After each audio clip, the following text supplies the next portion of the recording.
Bom dia, boa tarde, boa noite a todos. Sejam todos muito bem-vindos. Eu sou o Luciano S. Esse é o canal Casos Sobrenaturais Reais e você está no nosso especial Sábado Aterrorizante.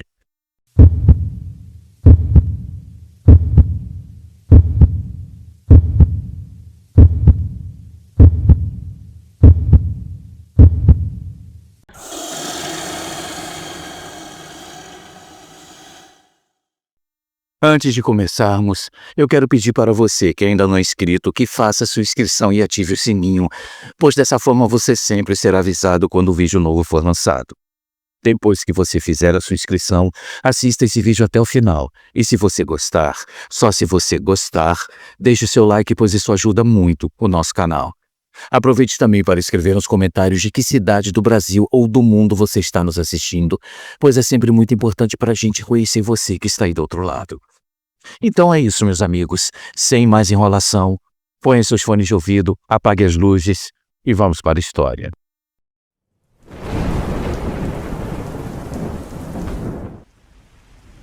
Meus amigos, a nossa primeira história do nosso especial de hoje vem da cidade de Barretos, em São Paulo. Foi enviado pelo nosso amigo Henrique Fonseca e chama-se O Mal Sempre Retorna para Quem o Pratica. O Henrique nos conta. Boa noite, Luciano. Boa noite a todos do canal.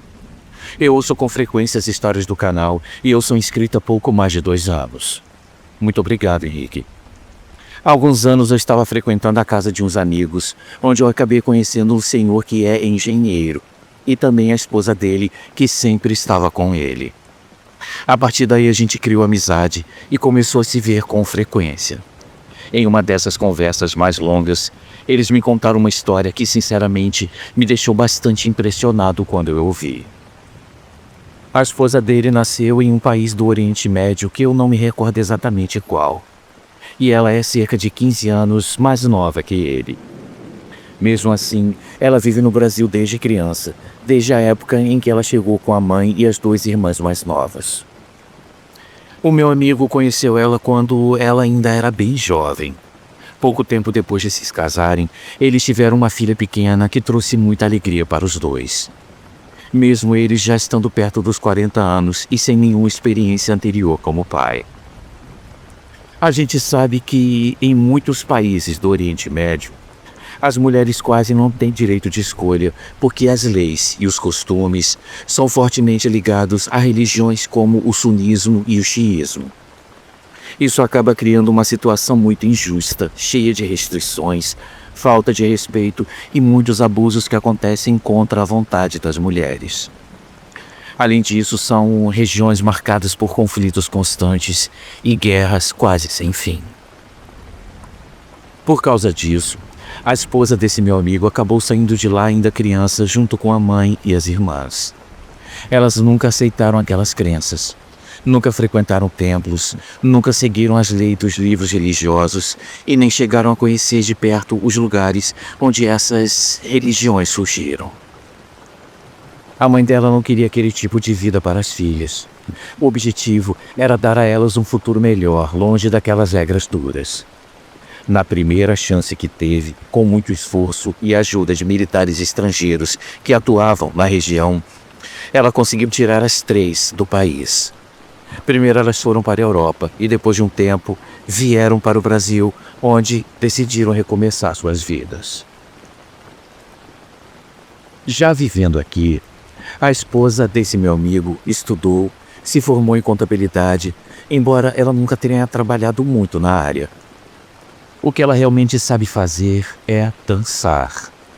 Ela é professora de dança e domina perfeitamente as danças típicas do Oriente Médio. Por isso, com a ajuda do marido, eles montaram um pequeno salão dentro da própria casa para ela dar aulas. No começo apareceram algumas alunas e as aulas estavam indo bem. E foi aí que começaram a acontecer situações estranhas dentro da casa deles. Objetos sumiam sem explicação e algum tempo depois apareciam quebrados ou inutilizados. Quando eles assistiam televisão, às vezes surgiam imagens na tela que não tinham nada a ver com o que eles estavam vendo. O mesmo acontecia com os computadores que desligavam sozinhos ou exibiam imagens completamente fora do contexto. No início, eram detalhes que pareciam sem importância. Eles achavam que podia ser coincidência ou falhas normais e acabavam deixando para lá. Até que, um dia, enquanto preparava o salão para mais uma aula, ela recebeu uma ligação da escola da filha, avisando que a menina tinha começado a passar mal durante a aula. Ela e o meu amigo foram imediatamente até lá. A médica da escola examinou a criança e disse que ela estava desidratada, com muita dor no estômago, provavelmente por causa de alguma coisa que ela comeu, e que ela precisava apenas descansar. Parecia um problema simples. Só que a situação não parou por aí. Poucos dias depois, a escola ligou de novo dizendo que a menina estava pior do que da primeira vez. Já desconfiados de que não era só um mal-estar comum, decidiram levá-la ao médico de confiança da família, que receitou alguns remédios. Mesmo assim, já em casa, a menina pôs para fora tudo que tinha no estômago e acabou desmaiando. Aquilo já estava claramente fora do normal. Eles procuraram outro médico que examinou a criança e não encontrou nada de estranho. Ainda assim, resolveram levá-la a um hospital particular, onde o plano de saúde desse meu amigo dava cobertura.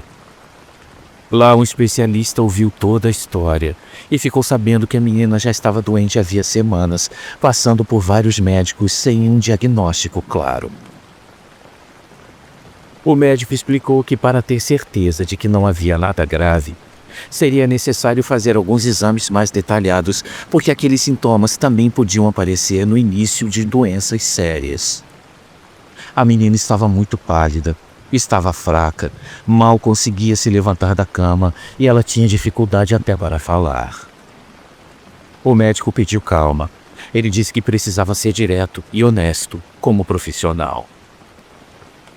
O meu amigo pediu que os exames fossem feitos na mesma hora para descartar qualquer coisa grave. Ele disse que, se fosse necessário algum tipo de doação, ele até estaria disposto a ajudar, caso fosse compatível. O médico disse que não precisava e pediu que eles assinassem os documentos. Pouco depois, ele levou a menina para fazer os exames de imagem. As tomografias não mostraram nenhum sinal de câncer nem de qualquer outra doença grave. Mesmo assim, aquilo não fazia sentido, porque os sintomas eram claros. Então foram feitos exames de sangue que também não apontaram nenhum problema. Os resultados não convenceram nem um pouco os pais, porque a filha continuava muito mal e ninguém conseguia explicar o motivo. O médico disse que eles podiam levá-la para casa e que ela precisava apenas repousar até apresentar melhora. Eles insistiram em algum tipo de tratamento, mas ele foi firme ao dizer que não havia doença diagnosticada e que qualquer medicação poderia até piorar a situação dela. Ele orientou apenas que observasse e que, se não houvesse melhora, que eles voltassem ao hospital. Luciano, eles voltaram para casa angustiados e muito frustrados. Eles ficaram sem saber o que estava acontecendo. E com o passar dos dias, a menina começou a melhorar aos poucos. Ela recuperou as forças e acabou ficando bem, sem que eles precisassem voltar ao hospital. Parecia que tudo tinha sido apenas um susto. Mas, Luciano, a história não termina aí. Algumas semanas depois, numa noite, o meu amigo e a esposa acordaram com os gritos da filha. Os dois correram até o quarto da menina e a encontraram chorando muito, completamente agitada. Ela dizia que tinha alguém querendo machucá-la e que ele estava ali dentro do quarto. Assustado, eles levaram a menina para dormir com eles, achando que ela tinha tido um pesadelo. Só que algumas noites depois, aconteceu de novo. A menina entrou no quarto deles gritando, dizendo que alguém tinha entrado no quarto dela outra vez e que queria machucá-la. Dessa vez, Com medo de que realmente houvesse um invasor, o meu amigo pegou um facão que ele costumava deixar por perto e foi direto até o quarto da filha. Ele não encontrou ninguém. Não havia sinais de arrombamento e não tinha como alguém ter entrado pelas janelas, que eram muito protegidas por grades de ferro. Mesmo assim, ele revisou toda a casa, cômodo por cômodo, achando que a pessoa poderia estar escondida em algum lugar. Ele não encontrou ninguém. Outro detalhe importante é que a casa deles fica em uma rua fechada, com portões na entrada e vigilantes fazendo a segurança dia e noite. Não seria fácil alguém estranho entrar ali sem ser visto. E se isso acontecesse, os vigilantes teriam avisado imediatamente. Tudo indicava que o que estava rondando a casa não era uma pessoa de carne e osso. Mas, naquele momento de tensão, meu amigo nem conseguiu pensar direito no que fazer. Por muitos dias, a menina se recusava a dormir no próprio quarto. Ela não queria nem entrar lá, porque ela dizia que ela se sentia observada e ela ficava com muito medo. Por causa disso, ela continuou dormindo com os pais, já que assim ela se sentia mais segura. Só que a situação não demorou a piorar ainda mais. Com toda a tensão acumulada por causa dos problemas da filha, os dois decidiram tirar alguns dias de férias com ela no Rio de Janeiro. Eles queriam tentar relaxar um pouco e clarear a cabeça. Eles alugaram uma casa na praia por alguns dias, em um lugar de clima agradável, pensando que juntos poderiam descansar e que a filha ficaria mais tranquila, longe de todos aqueles pesadelos. Mas eles não faziam ideia do que estava prestes a acontecer. Numa noite, enquanto eles dormiam nessa casa alugada, a filha entrou no quarto deles gritando e chorando desesperadamente. Não eram gritos comuns de uma criança que acabou de ter um pesadelo.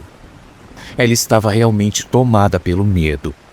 Mais uma vez, ela disse que tinha alguém querendo machucá-la e que era a mesma presença que a atormentava dentro da casa deles.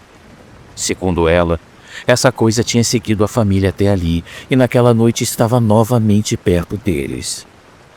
Depois disso, ninguém mais conseguiu dormir. As férias foram completamente arruinadas e por esse motivo, eles decidiram voltar mais cedo para casa. Mas, Luciano, quando eles retornaram, as coisas continuaram piorando. Eles já não conseguiam ter tranquilidade dentro da própria casa. O que antes parecia apenas um sonho ruim, tinha se transformado numa situação constante, difícil de controlar. O maior problema era que eles não sabiam exatamente com o que eles estavam lidando. Certa tarde, enquanto eles descansavam em casa, a esposa do meu amigo começou a sentir uma dor muito forte na barriga, seguida de um sangramento intenso. Pouco depois, ela perdeu os sentidos e desmaiou na frente dele. Sem perder tempo, ele a colocou no carro e a levou para o mesmo hospital onde, meses antes, eles tinham levado a filha. Em seguida, ele avisou a mãe e as irmãs dela, contando que a esposa estava internada em estado grave e pedindo que elas fossem até o hospital. Ele também pediu a uma das irmãs que cuidasse da filha e ela concordou. A esposa precisou ser internada às pressas. E no dia seguinte, ela já estava fora de perigo e havia recuperado a consciência. Mas ela ainda se encontrava muito debilitada, porque ela tinha perdido bastante sangue.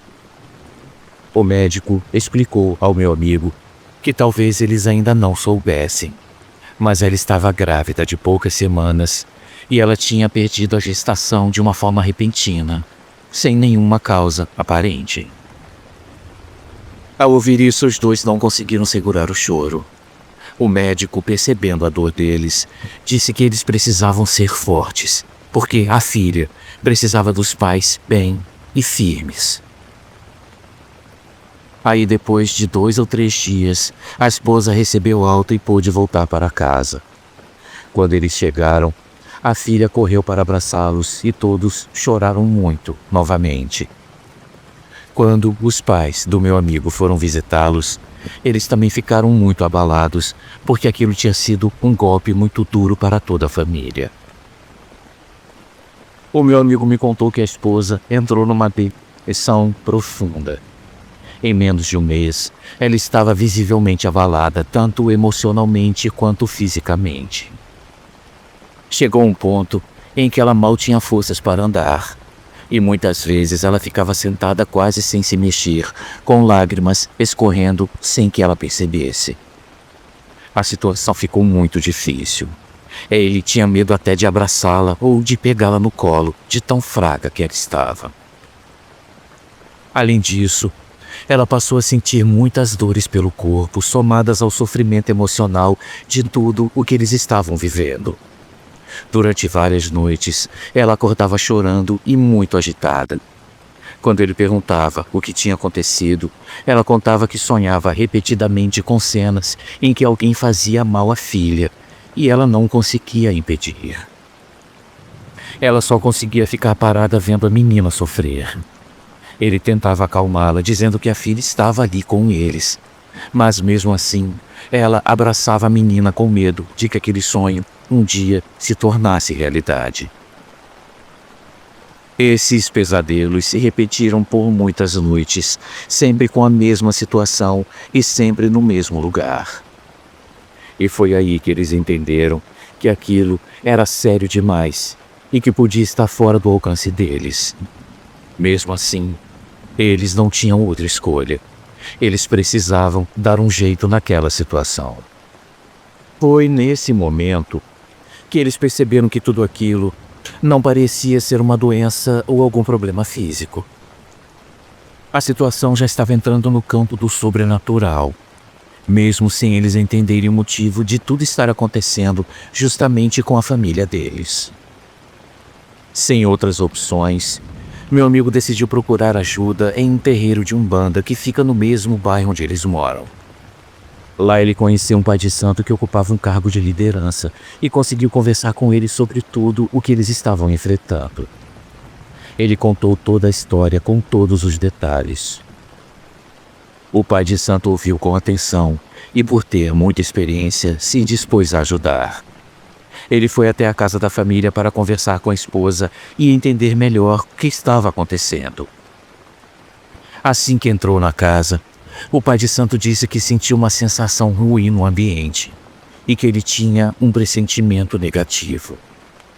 Diante disso, o casal pediu que ele ficasse com eles. Eles prepararam uma refeição, arrumaram um quarto e ele passou a noite ali enquanto eles tentavam descobrir a origem de tudo aquilo. Numa dessas noites, o pai de santo acordou o casal bastante alarmado.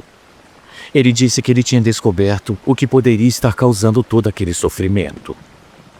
Pela expressão no rosto dele, ficou claro que ele sabia do que ele estava falando.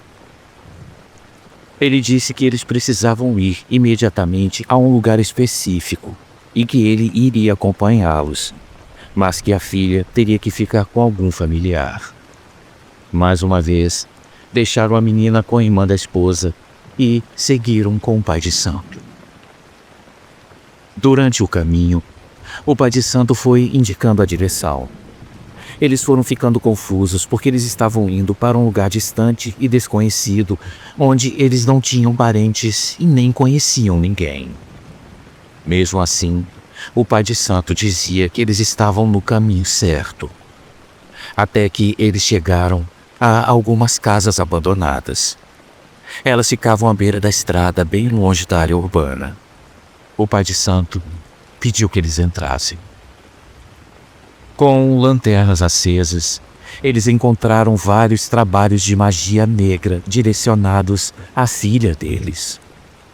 Havia fotos da menina com o nome completo e a data de nascimento. Aquilo causou uma revolta enorme, porque era possível sentir o ódio e a intenção de fazer mal à menina.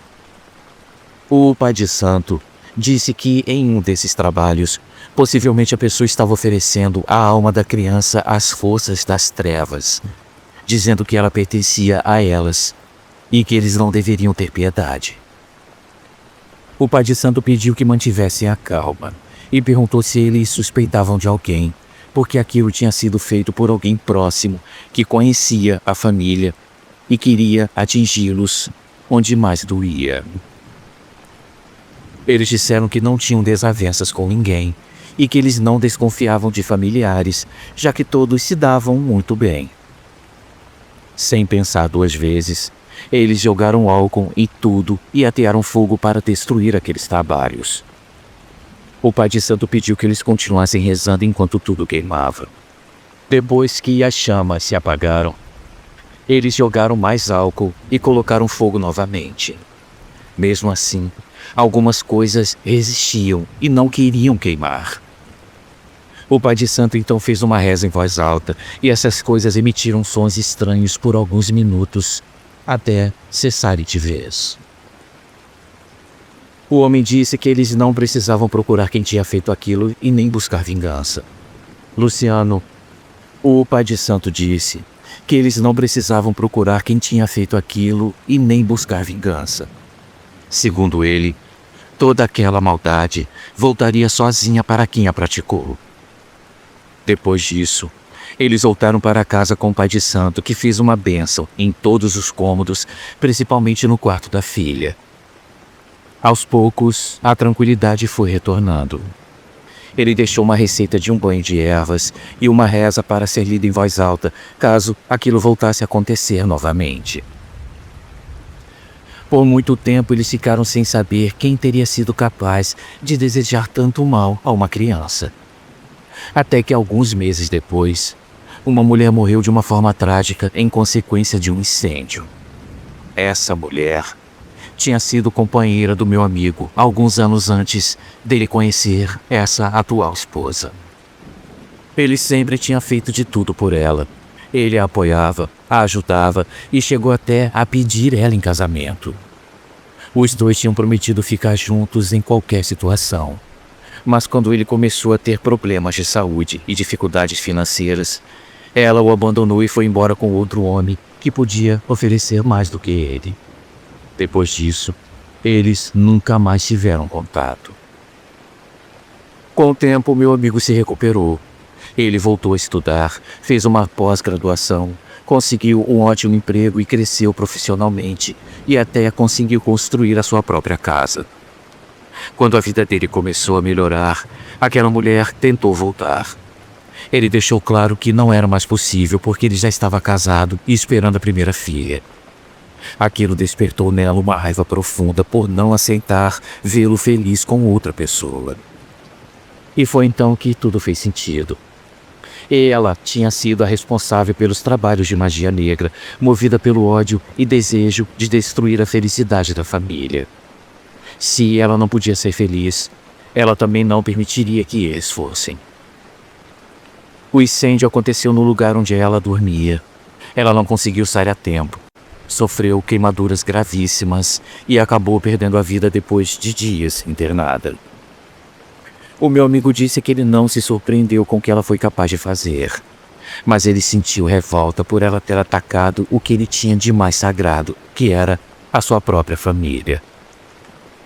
Depois de tudo isso, a família conseguiu finalmente viver em paz. A esposa voltou a engravidar e teve mais 2 filhas.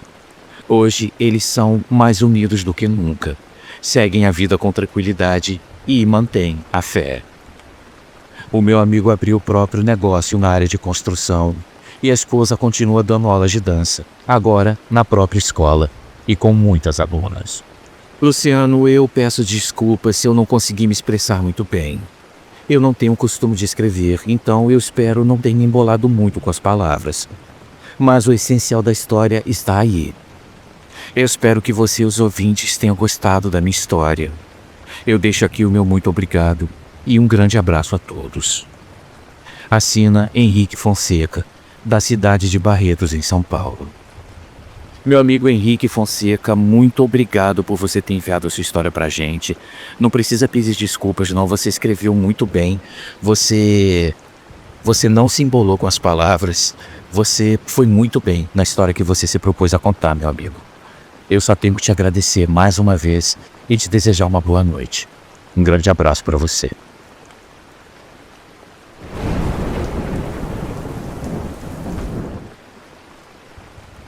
A herança da minha avó.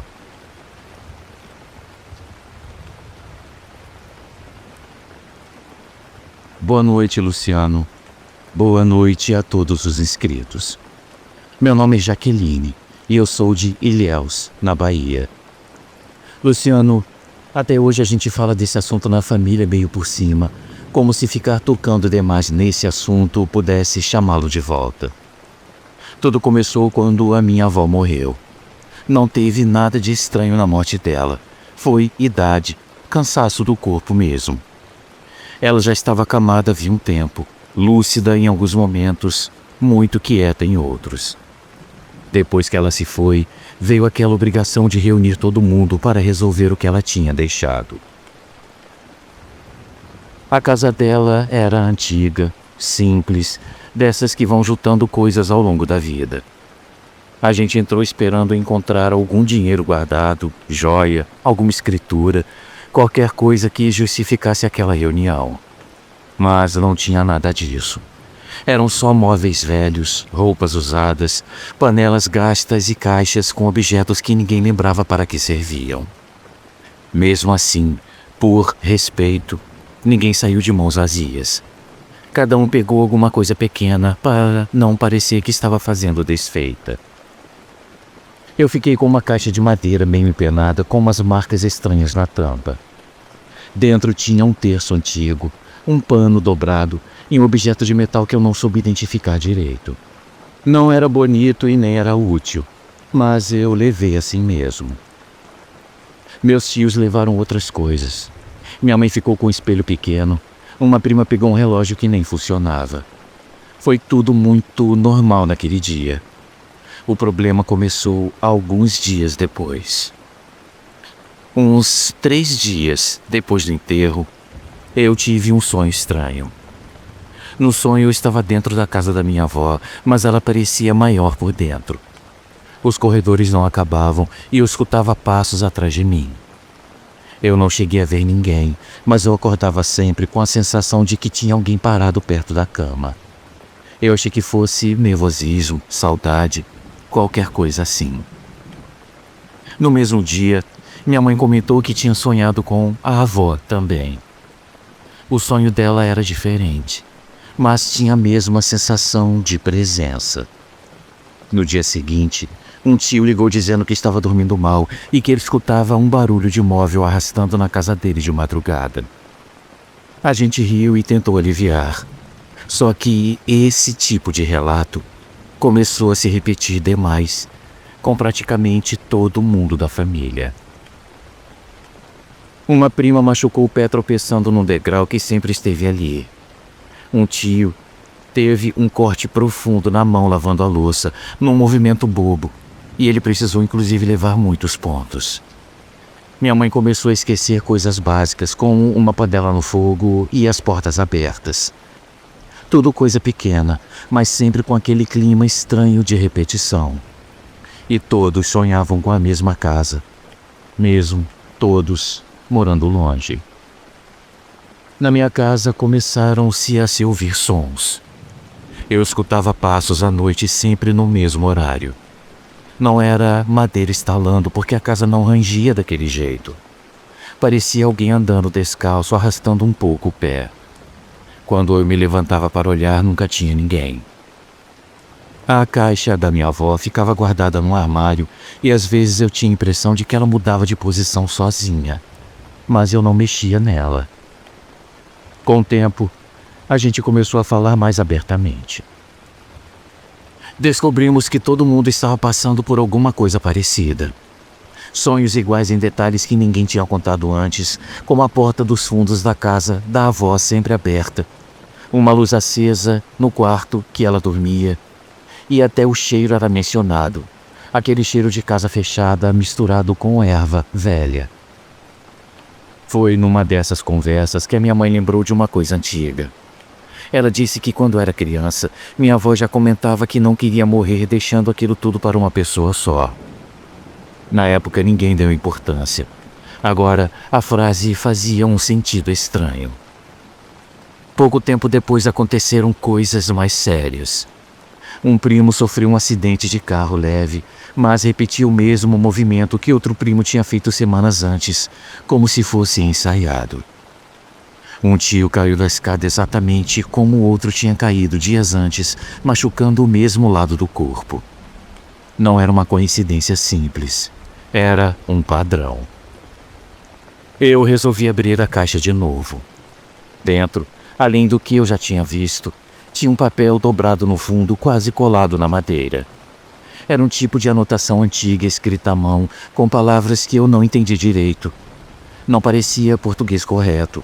Era como uma reza torta, cheia de repetições. Quando eu segurei aquele papel, eu senti uma pressão estranha na cabeça, como se alguém estivesse muito perto de mim. E então, naquela noite, eu sonhei de novo. Dessa vez, a minha avó estava sentada na mesa da cozinha, com os objetos espalhados na frente dela. Ela não falava nada, ela só empurrava cada coisa na direção de pessoas que eu reconhecia como sendo meus parentes. Quando chegava a minha vez, ela empurrava a caixa e ficava me olhando, sem piscar os olhos. Depois desse sonho, eu acordei com marcas roxas no braço, como se alguém tivesse me segurado bem forte. Minha mãe acordou no mesmo dia, dizendo que tinha escutado alguém mexendo no espelho dela durante a madrugada. Ela disse que o espelho caiu da parede sozinho, sem se quebrar, exatamente às 3 da manhã. O mesmo horário que eu acordei. Foi aí que a gente entendeu que isso tudo não era uma lembrança e nem era luto. A minha avó tinha dividido alguma coisa entre todos nós. Não era raiva e nem vingança. Era mais como um peso antigo que ela carregou a vida inteira e ela resolveu repartir antes de ir embora. Nós tentamos devolver os objetos para a casa dela, mas a casa já estava fechada e à venda. Um tio tentou jogar o que tinha levado fora, e no mesmo dia, ele passou muito mal e precisou ir para o hospital. Depois disso, ninguém tentou se desfazer de nada. Hoje, cada um guarda o objeto em casa do jeito que dá. Os sonhos diminuíram, mas não acabaram totalmente. Os acidentes pararam de se repetir com tanta frequência, mas ainda acontecem. Às vezes, quando a família se reúne, alguém comenta que escutou passos, que sentiu o cheiro da casa antiga e que acordou com a sensação de estar sendo observado. Eu continuo com a minha caixinha guardada. Eu não a abro mais. Eu aprendi que algumas heranças não foram feitas para serem entendidas, só carregadas. A minha avó não deixou dinheiro e nem bens. Ela deixou uma presença dividida e espalhada entre nós, como se ninguém pudesse aguentar aquilo sozinho. E talvez ela estivesse certa.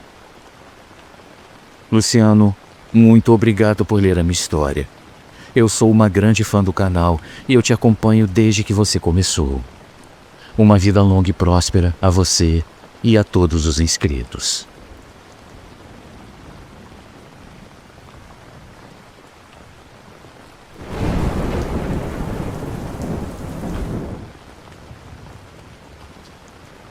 Quem gritou?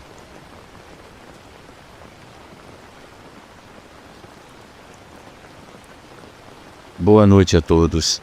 Eu me chamo Adriana Garcia. Eu moro na cidade de Passo Fundo. Meus amigos, minha história começa quando eu era pequena e eu devia ter uns 4 ou 5 anos e a minha irmã era ainda menor. A casa onde a gente morava era simples, mas era bem grande, porque meus pais foram construindo vários andares com o passar dos anos. Em um sábado, minha mãe sempre lavava roupa na laje que ficava aberta com o sol batendo o dia inteiro. Ela ficava lá em cima e nós duas ficávamos embaixo brincando. Naquele dia, minha irmã estava no quarto perto da cozinha e do corredor brincando com as bonecas dela. Eu estava sentada à mesa, sem fazer nada, apenas rabiscando no meu caderno, e minha boneca estava sentada em cima de um móvel atrás de mim. Era daquelas bonecas com os olhos que abrem e fecham quando você mexe neles. Eu lembro bem disso porque eu sempre ajeitava os olhos dela direitinho. A cozinha tinha uma janela grande que dava visão de quase tudo ali dentro. Foi olhando para aquela janela que eu vi. Eu não sei dizer se era um homem ou só uma forma, mas parecia ser um homem. Ele era alto demais para caber direito naquele espaço. Ele era todo escuro, sem rosto, e usava um tipo de chapéu muito antigo. Não dava para ver detalhe nenhum, só aquela sombra completamente preta.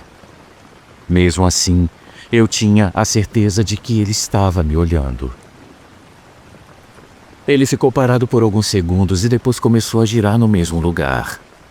Ele girava rápido demais, como se não tivesse peso. E ele ficou rodando por um tempo que para mim pareceu longo. Então, ele parou, de repente. Ele voltou a ficar virado para mim e depois entrou numa parte da cozinha que eu não conseguia ver dali, atrás da geladeira. Naquele momento, por incrível que pareça, eu não senti medo. Eu era uma criança curiosa, e aquilo me pareceu uma brincadeira estranha, como se alguém estivesse tentando chamar a minha atenção. Eu desci da cadeira, abri a porta da cozinha e fui atrás. Eu achei que ele tivesse entrado num espaço atrás da geladeira, que era um canto meio apertado. Mas quando eu olhei, eu não vi ninguém. Aí eu senti uma estranheza, mas nada demais. Eu voltei e me sentei de novo à mesa. Foi quando eu olhei para frente que tudo mudou. Ele estava sentado ao meu lado como se sempre tivesse estado ali. A mesma forma escura, a mesma ausência de rosto e aquela sensação de ser observada de muito perto. A partir desse ponto, eu não conseguia mais sustentar a curiosidade. Eu me levantei no impulso e fui correndo até o quarto da minha irmã. Eu segurei ela pelo braço e a puxei sem explicar nada. As duas subimos correndo para a laje, onde a minha mãe estava. Eu chorava muito e eu não conseguia falar direito. Quando passamos pela cozinha, eu reparei que a minha boneca não estava mais sentada. Ela estava de pé, apoiada de um jeito impossível, com os olhos virados para trás. Aí eu tive a impressão clara de que os olhos dela estavam avermelhados. Mas eu não parei para conferir. Eu só queria sair dali. Minha mãe não entendeu nada. Ela achou que fosse birra, imaginação, qualquer coisa normal de criança. Meu pai também não levou a sério depois quando eu contei quando ele chegou do trabalho. E com o tempo eu parei de insistir. Só que os dias seguintes não foram dias normais.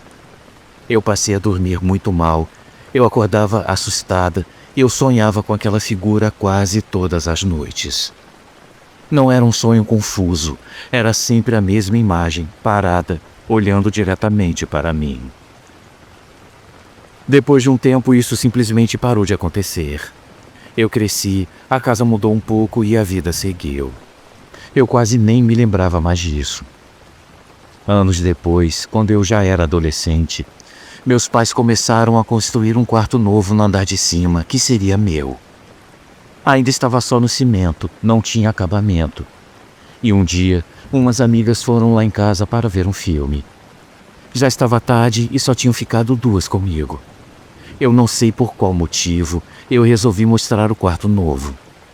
Nós subimos as escadas e assim que eu coloquei o pé lá dentro, eu senti aquela sensação antiga, difícil de explicar, mas muito familiar. Eu não falei nada para não assustar ninguém. Minhas amigas começaram a comentar como o quarto ia ficar bonito depois de pronto. A gente entrou no banheiro que também ainda estava em obra e a sensação aumentou ainda mais. E foi ali que aconteceu. Luciano, um grito muito fino ecoou de repente. Não parecia humano e nem era distante. Na mesma hora eu gritei também, e logo em seguida, as minhas outras amigas também gritaram.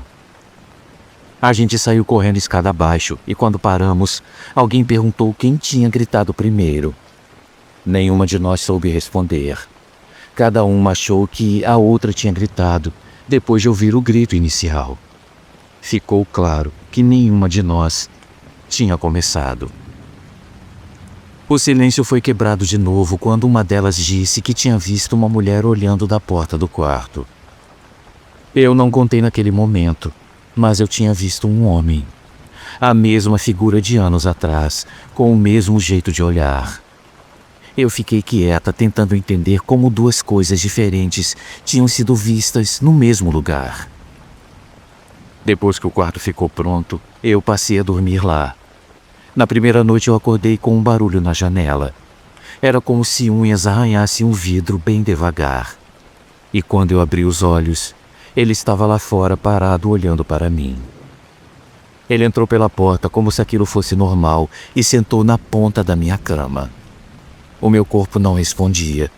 Eu só conseguia acompanhar os seus movimentos com os olhos. Ele ficou por um tempo que eu não sei medir. Depois ele se levantou e saiu. Quando tudo acabou, eu fiquei acordada até amanhecer.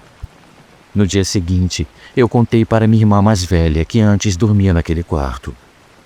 Ela ficou pálida e disse que também via aquele homem sempre na janela e sempre naquele quarto. Ela disse que conseguiu se livrar gritando para ele ir embora. Eu nunca mais vi, mas até hoje eu evito dormir de janela aberta.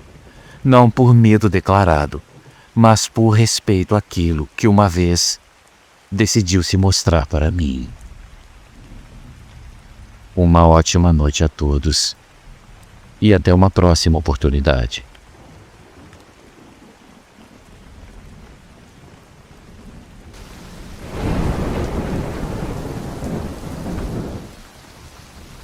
Amigos, uma pequena pausa no nosso vídeo, apenas para lembrar que o nosso canal é um canal independente e que para continuar existindo nós precisamos muito do seu apoio. Existem muitas formas de você ajudar o canal. Uma delas é contribuindo com qualquer quantia utilizando a chave Pix que está aparecendo na sua tela.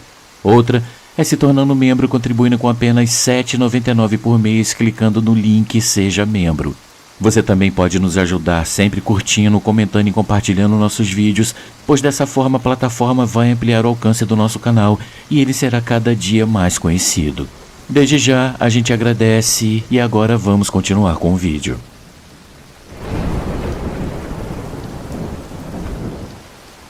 Meus amigos e minhas amigas, a nossa última história de hoje chama-se Minha Família Foi Amaldiçoada. E a pessoa que nos enviou pediu para não ser identificada. Então vamos lá. Boa noite a todos. Eu gostaria de manter a minha identidade em sigilo, por favor. Eu vou contar isso do jeito que eu sempre ouvi dentro da minha família, porque essas coisas não aconteceram só uma vez, e nem com uma pessoa só. Isso atravessou gerações e deixou marcas que todo mundo da minha família carrega até hoje. Quem me contou a maior parte foi a minha avó. Quando a filha mais velha dela ainda era criança, por volta dos 10 anos, e as outras filhas ainda eram menores, a mãe do meu avô nunca aceitou o casamento deles. Ela tinha uma implicância absurda com a minha avó e com as filhas. Na cabeça dela, a minha avó tinha roubado o filho preferido dela, e ela era alguém que ela achava que não merecia estar com ele. O ódio era claro. E ela não fazia questão de esconder isso. O meu avô sempre tentou proteger a minha avó. Ele discutia e enfrentava a própria mãe quando precisava. Só que todo mundo da família sabia que essa mulher mexia com coisas muito pesadas. Não era boato, era tudo real. Todo mundo sabia disso. Ela era conhecida por fazer trabalhos pesados, daqueles que deixam um rastro de maldade por todos os lados. Por isso, até quem se dava bem com ela, tomava muito cuidado. Ela começou fazendo pequenas maldades. Uma vez, no aniversário da filha mais velha da minha avó, ela apareceu com um bolo de abacaxi. Meus avós agradeceram, mas decidiram deixar para o dia seguinte porque já estava tarde. Quando eles foram olhar o bolo no outro dia, ele estava tomado por larvas, daquelas de fossa, que se mexiam no meio da massa. O bolo não tinha cheiro de azedo, ele parecia fresco, mas ele estava completamente contaminado. Eles jogaram tudo fora na hora. Meu avô foi tirar satisfações, mas não adiantou muita coisa. Outra vez, ela levou algumas empadas para o lanche da tarde. E a mesma coisa aconteceu. Eles guardaram para depois, já desconfiados, e no dia seguinte, quando eles abriram, eles encontraram fios de cabelo misturados com larvas, como se aquilo estivesse estragado há dias. A partir daí, nada que vinha dela eles aceitavam. Mas não parou na comida. A coisa ficou física. A minha mãe, ainda criança, com uns 6 anos, estava sentada no quintal, apoiando os braços no chão, quando ela sentiu uma força dobrar o braço dela. Não tinha ninguém perto, e o braço dela quebrou na hora. Eles correram com ela para o hospital e ela ficou imobilizada. Isso foi só o começo. Algum tempo depois, ela sentiu um empurrão enquanto ela andava dentro de casa. Ela caiu e quebrou o outro braço. Mais gesso, mais hospital. A terceira vez, Luciano, foi a pior. Elas estavam descendo um caminho de terra perto de um morro, nada íngreme, e elas estavam indo com cuidado. Minha mãe então sentiu que alguma coisa segurou o pé dela. Ela caiu e começou a rolar morro abaixo. Ela parou, enrolada em uma cerca de arame farpado, e ela teve muitos cortes profundos, principalmente no rosto, perto de um dos olhos. Por pouco ela não perdeu a visão. Minhas tias correram para chamar o meu avô e o pai dele. Tiveram que cortar o arame preso na pele. Aquilo não parecia acidente. Nunca pareceu. Uma das minhas tias nasceu com uma sensibilidade muito forte. Desde pequena, ela via presenças com clareza, como se fossem pessoas normais. Ela também tinha uma voz diferente que parecia influenciar os ambientes. Por causa disso, a minha avó se agarrou ainda mais à religião por medo do que poderia acontecer dentro de casa. Essa tia nunca quis desenvolver esse dom. Ela rejeita esse dom até hoje. Mas, quando adolescente, ela passou por uma situação que marcou todo mundo. Ela estava numa praça à noite. Já estava escuro quando ela viu 4 pessoas vestidas de preto. Elas se posicionaram, uma em cada canto, e começaram a murmurar palavras em um idioma estranho. Não parecia encenação. Ela começou a passar mal ali mesmo. Ela só conseguiu sair porque um conhecido percebeu e a levou embora. A minha avó sempre disse que se ela tivesse ficado mais um tempo, alguma coisa muito ruim teria acontecido com ela. Enquanto isso, a minha bisavó continuava agindo. Ela conseguiu influenciar o comportamento do meu avô e ele ficou agressivo, distante e começou a se envolver com outras mulheres. A relação virou um caos. Eu acho que isso não justifica essas atitudes dele, mas ele parecia não ser mais a mesma pessoa. O casamento acabou se tornando insustentável e eles se separaram depois de anos de sofrimento mútuo. Mas mesmo depois disso, as coisas não melhoraram. Na casa onde a minha avó morava com os filhos, começaram a acontecer manifestações estranhas. Um ser misterioso aparecia no quintal. Todos viam. Parecia uma ave grande e escura, mas que não tinha penas. O corpo parecia coberto de pelos. Ela andava arrastando as patas de um jeito estranho, e esse ser batia nas paredes durante a noite e matava os pássaros que ficavam numa gaiola grande no meio do quintal. Também surgiam pragas do nada. Eram aranhas grandes, moscas em quantidades absurdas, e às vezes eles escutavam sons do lado de fora, como lâminas sendo afiadas e correntes grossas sendo arrastadas. Dentro de casa, eles ouviam passos, móveis sendo mexidos, e em uma das casas onde eles moravam, era comum ouvir barulhos de louça como se alguém estivesse colocando a mesa. E quando eles iam verificar, não tinha ninguém, e nem sinal de nenhuma movimentação. Luciano, a minha avó, adoeceu muito nesse período. Depois da primeira filha, a saúde dela desabou. Ela passou anos entrando e saindo de hospitais e passando por cirurgias atrás de cirurgias. Ela perdeu uma gestação de gêmeos já avançada e ela precisou retirar o útero depois de outra gravidez. Era uma doença atrás da outra, sem explicação clara. E, curiosamente, depois que o meu avô saiu de casa de vez, a saúde dela começou a melhorar aos poucos. O meu avô, já completamente fora de controle, chegou a agredir a minha avó e tentou levantar a mão contra as filhas. Ele gastava quase todo o dinheiro com outra mulher. A minha avó, dona de casa, teve que se virar como podia para sustentar os filhos. Hoje, essa mulher que causou tudo isso ainda está viva. Ela é muito idosa, já está quase sem forças e com a audição completamente comprometida. Dizem que ela já não consegue mais fazer nada por causa da idade. Mas, mesmo assim, o medo nunca foi embora por completo. Às vezes alguém da família cuida dela. Eu mesmo já fiquei lá algumas vezes. E, curiosamente, ela nunca tentou me fazer mal. Na casa dela, porém, eu vi coisas que eu não consigo explicar. Presenças, sombras. Já senti muitas sensações estranhas. E o mais irônico é que ela se diz extremamente religiosa. A casa é cheia de imagens de santos, crucifixos, figuras de Jesus e de Maria espalhadas por todos os cantos. Hoje a minha avó está bem. Ela vive em paz. Mas tudo isso deixou marcas profundas. Essa não foi uma história isolada. Foi uma sequência longa de acontecimentos que destruíram uma família inteira por dentro.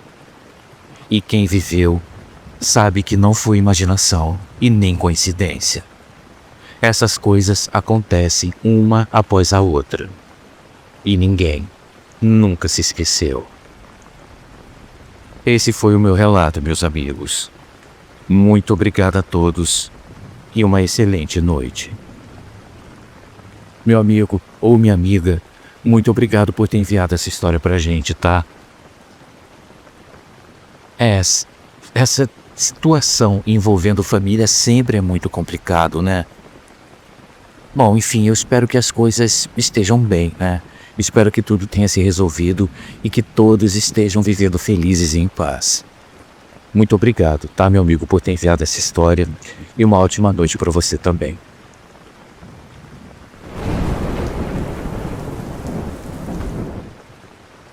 Meus amigos e minhas amigas, esse foi o fim do nosso vídeo de hoje. Eu espero sinceramente e do fundo do meu coração que todos tenham gostado. E se gostaram, já sabem, né? Deixa aquele like lá, pois isso ajuda muito o nosso canal. Lembrando também, para quem quiser ver o seu nome aparecendo aqui do lado, considere se tornar membro do canal, contribuindo por apenas R$ 7,99 ao mês. Esse é o valor para lá de simbólico, mas que nos ajuda e muito a continuar produzindo conteúdo. O link para quem quiser se tornar membro está aqui, ó, logo embaixo do título do vídeo. Então, meus amigos, continue por aqui, maratone o nosso conteúdo e não deixe de compartilhar esse vídeo aqui com seus amigos. Lembrando que nós temos um encontro marcado aqui mesmo, amanhã, às 8 da noite. Muito obrigado a todos pela atenção, uma ótima noite para todo mundo, uma vida longa e próspera a todos e até a próxima história.